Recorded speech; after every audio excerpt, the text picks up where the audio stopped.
Hi everyone, this is Giri, lecturer in physics. Welcome to Expertizer Academy. Now we discuss about the electric field lines, and derivation of electric field. Okay,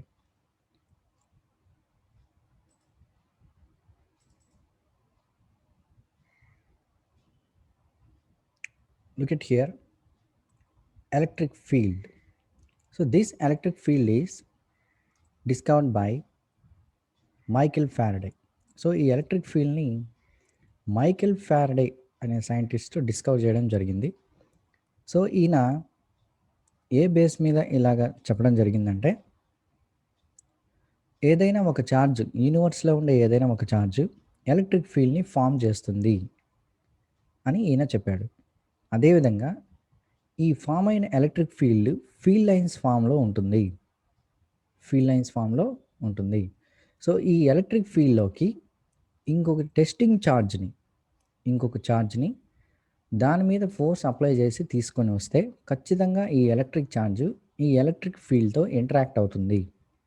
so ఖచ్చితంగా interaction అనేది ఉంటుంది. So ఈ concept మీద electric field definition అనేది చెప్పడం జరుగుతుంది. చూడండి, the electric field at the point P at a distance r from the point charge q is defined as force that would be experienced by a unit positive charge placed at that point P. So ఈ డెఫినేషన్కి meaning చూడండి. First of all, ఒక point charge Q అంటే మనం plus charge or minus charge ఏదైనా తీసుకోవచ్చు. Point charge Q నేను plus అనుకున్నాను. ఈ ప్లస్ ఛార్జ్ నుంచి సమ్ ఆర్ డిస్టెన్స్లో పి అనే ఒక పాయింట్ ఉంది. ఈ పాయింట్ దగ్గర మనకు యూనిట్ పాజిటివ్ ఛార్జ్ అనేది మనం సమ్ డిస్టెన్స్ నుంచి దాని మీద ఫోర్స్ అప్లై చేసి ఈ పాయింట్ పి దగ్గరికి తీసుకొచ్చాం. సో ఇది ఎలక్ట్రిక్ ఫీల్డ్ని రిప్రజెంట్ చేస్తే, ఈ లైన్స్ ఎలక్ట్రిక్ ఫీల్డ్ని రిప్రజెంట్ చేస్తుంది. ఈ ఎలక్ట్రిక్ ఫీల్డ్ ఈ ప్లస్ ఛార్జ్ వల్ల ఫామ్ అయితే పి అనే పాయింట్ దగ్గరికి మనం ఒక టెస్టింగ్ ఛార్జ్ని తీసుకొస్తున్నాం, దీని మీద ఫోర్స్ అప్లై చేస్తున్నాం. సో ఫోర్స్ అనేది టెస్టింగ్ ఛార్జ్ మీద అప్లై చేయడం వల్ల ఎలక్ట్రిక్ ఫీల్డ్ అనేది ఫామ్ అవుతుంది అనేది ఈ డెఫినేషన్ మీనింగ్. సో సింపుల్గా electric field E is equal to electric force divided by electric charge. Electric force F divided by electric charge Q, that's all. So E is equal to F/Q. సింపుల్గా ఈ definition నుంచి మనం electric ఫీల్డ్కి equation ఫామ్ని ఎలా చెప్పొచ్చు అంటే E is equal to F divided by Q. Okay, so ఇక్కడ డైరెక్షన్ ఆఫ్ ఎలక్ట్రిక్ ఫీల్డ్ అని రిప్రజెంట్ చేసి 2 డయాగ్రామ్స్ని మనం నోట్ చేస్తున్నాం. ప్లస్ మైనస్ ఛార్జెస్కి ఎలక్ట్రిక్ ఫీల్డ్ లైన్స్ ఫామ్ చేస్తాయి. ఎట్ ది సేమ్ టైం ఇక్కడ ఎలక్ట్రిక్ ఫీల్డ్ లైన్స్ డైరెక్షన్ ప్లస్కి మైనస్ ఛార్జ్కి ఇంపార్టెంట్. ప్లస్ ఛార్జ్కి ఈ ఎలక్ట్రిక్ ఫీల్డ్ లైన్స్ డైరెక్షన్ ఎలా ఉంది, ఛార్జ్ నుంచి అవేగా ఉంది. నెగిటివ్ ఛార్జ్కి ఛార్జ్ నుంచి దీన్ని ఎలా చెప్పొచ్చు అంటే టువర్డ్స్ ది ఛార్జ్ అని చెప్పొచ్చు. దీన్ని అవే ఫ్రమ్ ది ఛార్జ్ అని కూడా రిప్రజెంట్ చేయొచ్చు. ఓకే, సో ఇది different directions of electric field lines created by different ఛార్జెస్గా చెప్పుకోవచ్చు. సో ఇప్పుడు ఈ ప్లస్ మైనస్ ఛార్జెస్ని దగ్గరగా ఒకే ప్లేస్లో ప్లేస్ చేస్తే ఆ ఫీల్డ్ లైన్స్ స్ట్రక్చర్ ఏమవుతుంది, ఎలా ఉంటుంది చూడండి. ప్లస్ మైనస్ ఈ 2 ఛార్జెస్ని ఒకే ప్లేస్లో తీసుకున్నాం. సో ఇక్కడ ప్లస్ ఛార్జ్ వల్ల ఫామ్ అయిన ఫీల్డ్ లైన్స్ ఇలా ఉన్నాయి, మైనస్ ఛార్జ్ వల్ల ఫామ్ అయిన ఫీల్డ్ లైన్స్ ఇలా ఉన్నాయి. సో ఇప్పుడు ఇవి రెండు కంబైన్డ్గా మనకు ఈ ఫీల్డ్ లైన్ స్ట్రక్చర్ని ఫామ్ చేసింది. సో ఈ ఫీల్డ్ లైన్స్ బార్ మ్యాగ్నెట్ని తీసుకున్నప్పుడు plus charge minus charge north and south pole నుంచి మనకి ఎలా అయితే ఫామ్ అవుతుందో సో అదే విధంగా ఉన్నాయి. సో 2 డిఫరెంట్ ఛార్జెస్ని ఒకే ప్లేస్ దగ్గరికి తీసుకొచ్చినప్పుడు ఫీల్డ్ లైన్ స్ట్రక్చర్ ఈ విధంగా ఉంటుంది. సో ఇప్పుడు మనం బిఫోర్గా చెప్పుకున్నట్టుగా starting electric field definition, electric field lines ఏ విధంగా ఉంటాయని చెప్పుకుంటాం. Next derivation of electric field. So derivation of electric field దేని మీద డిపెండ్ అయి ఉంటుందంటే ఎలక్ట్రిక్ ఫీల్డ్ ఈక్వేషన్ని మనం ఇక్కడ ఎలా తీసుకుంటున్నాం అనేది important. So electric field equation ఏమని చెప్తున్నాం, E is equal to force divided by charge అని చెప్తున్నాం. ఫోర్స్ దేని మీద అప్లై చేస్తున్నాం, టెస్టింగ్ ఛార్జ్ మీద అప్లై చేస్తున్నాం. ఎలక్ట్రిక్ ఫోర్స్ని టెస్టింగ్ ఛార్జ్ మీద అప్లై చేస్తున్నాం. సో ఇప్పుడు ఈ కాన్సెప్ట్ నుంచి మనం ఎలక్ట్రిక్ ఫీల్డ్కి డెరివేషన్ని ఇక్కడ నోట్ చేయబోతున్నాం, అది చూడండి.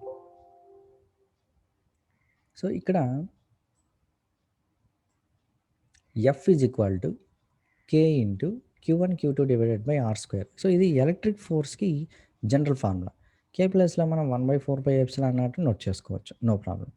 నెక్స్ట్ మనం ఇక్కడ consider Q1 is equal to Q, Q2 is equal to Q0గా రిప్రజెంట్ చేస్తున్నాం. సో ఎందుకు ఇలా రిప్రజెంట్ చేస్తున్నామంటే Q1 ప్లేస్లో మనం పాయింట్ ఛార్జ్ Qని తీసుకుంటాం. సో మనం స్టార్టింగ్లో రిప్రజెంట్ చేసినట్టుగా ప్లస్ మైనస్, సో ఇవి రెండు పాయింట్ ఛార్జెస్. పాయింట్ P దగ్గర ఉండే ఆ టెస్టింగ్ ఛార్జ్ని మనం 1 ఆర్ యూనిట్ పాజిటివ్ ఛార్జ్గా రిప్రజెంట్ చేయడం జరుగుతుంది. సో ఇప్పుడు ఆ యూనిట్ పాజిటివ్ ఛార్జ్ని Q0 అని, ఇది Q2కి ఈక్వల్ చేసుకుంటాం. క్యూని పాయింట్ ఛార్జ్గా తీసుకుంటున్నాం, ఇది Q1కి ఈక్వల్ చేసుకుంటున్నాం. సో ఈ టూ వాల్యూస్ని ఎలక్ట్రిక్ ఫోర్స్ ఈక్వేషన్లో సబ్స్టిట్యూట్ చేస్తే మనకు ఈ రిజల్ట్ వస్తుంది. So F is equal to K into Q0 divided by R స్క్వేర్గా వస్తుంది. సో మనం స్టార్టింగ్లో ఎలక్ట్రిక్ ఫీల్డ్ డెఫినేషన్ నుంచి ఎలక్ట్రిక్ ఫీల్డ్కి equation electric force divided by ఛార్జ్గా తీసుకున్నాం. ఈ ఛార్జ్ని టెస్టింగ్ ఛార్జ్ అనుకుంటాం. సో ఇక్కడ ఈ ఎలక్ట్రిక్ ఫోర్స్కి ఉండే ఫార్ములాని దీంట్లో సబ్స్టిట్యూట్ చేస్తే E is equal to K into Q0 divided by are square divided by Q0 అవుతుంది. Q0 క్యాన్సిల్ అయిపోతే మనకు వచ్చే final result E is equal to 1/4πε0 into Q divided by are square.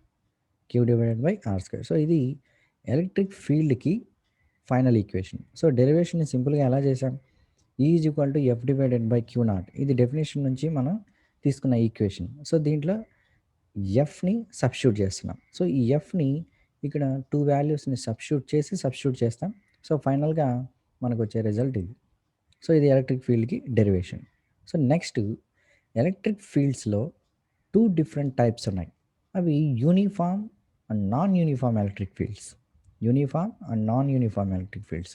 So వీటిని ఎలా identify చేయాలి, ఈ diagram చూడండి.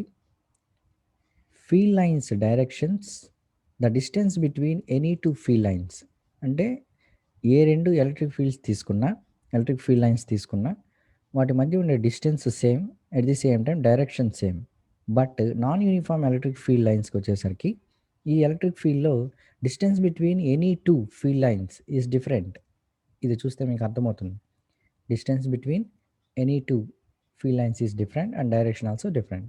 So that's why this is non uniform electric field. ఇది నాన్ యూనిఫామ్, ఇది యూనిఫామ్. యూనిఫామ్ ఎలక్ట్రిక్ ఫీల్డ్లో direction and distance between any two field lines is same, but here different. Okay, so next ఈ electric field ఈక్వేషన్ని మనం ఎలా find out చేసామండి, ఒక point charge తీసుకున్నాం, ఎట్ ది సేమ్ టైం ఒక టెస్టింగ్ ఛార్జ్ తీసుకున్నాం. అలా కాకుండా పాయింట్ ఛార్జెస్ 2 ఆర్ మోర్ ఉన్నాయి, టెస్టింగ్ ఛార్జ్ ఒకటి ఉంది, ఒకే ఒక testing charge, 2 or more point charges ఉన్నాయి. సో ఇవన్నీ ఒకే ప్లేస్లో ఉంటే అక్కడ వచ్చే మనకు రిజల్టెంట్ ఎలక్ట్రిక్ ఫీల్డ్ ఆ టోటల్ ఎలక్ట్రిక్ ఫీల్డ్ ఎలా ఉంటుందనేది నెక్స్ట్ కాన్సెప్ట్.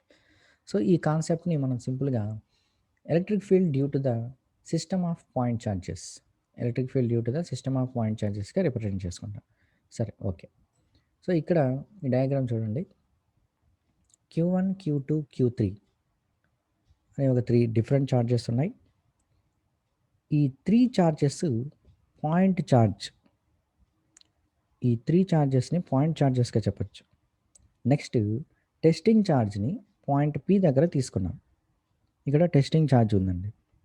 ఈ టెస్టింగ్ ఛార్జ్కి ఈ 3 different charges R1P, R2P, R3P డిస్టెన్సెస్లో ఉన్నాయి.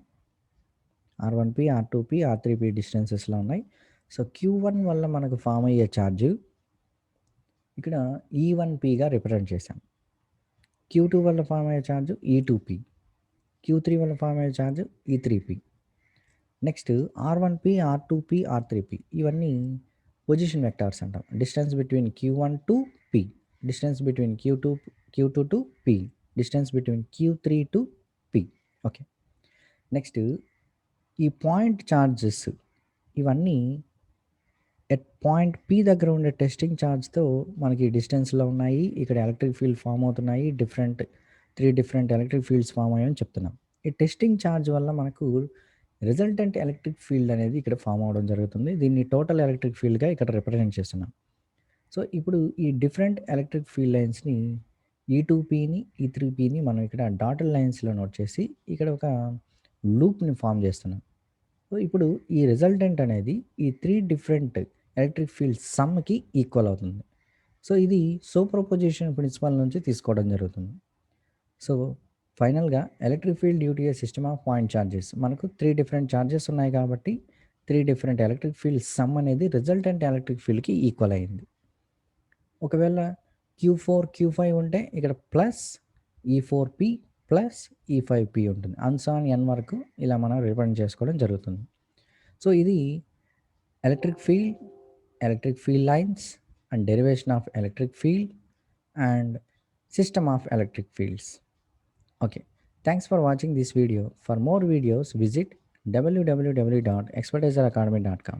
Thanks again.